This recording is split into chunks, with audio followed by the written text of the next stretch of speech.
Hey YouTube, welcome back to what used to be Russ's Rad Reviews. Don't be confused by the title of this video. It's the same channel, we've just sort of changed names. This is coming after a sort of a split between Cupcake and I.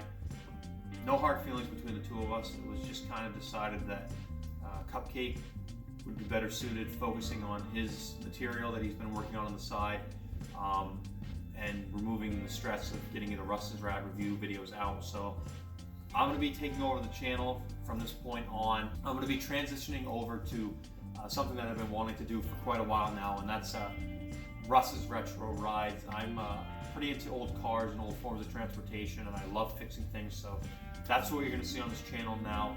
I just want to give you guys a heads up. But with that said, I want to include a little piece of the music because that is also interesting to me. So we're going to try this for the first couple of videos that we produce under the Russ's Retro Ride name.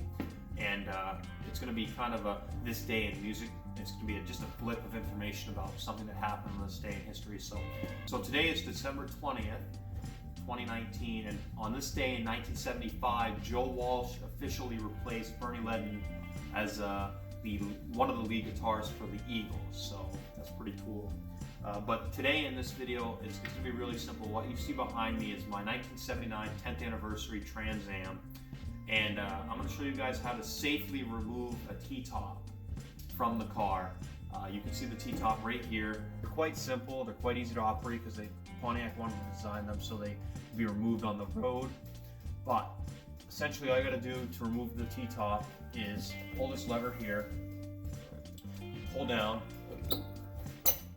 which releases the shaft that slides into the windshield frame here, and then you push up here and it lifts out, but you got to be careful. There's two, they're not knobs, but there's two ridges on the hood where the T-top slides in and then sets down like this. You got to be careful not to bend too high or you could possibly bend or break your T-top. And then all you do is, I tend to grab them right here by the plastic so I don't get my hands all over the glass.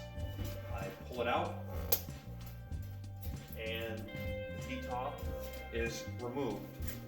Thanks an awful lot for watching, and I will see you in the next video.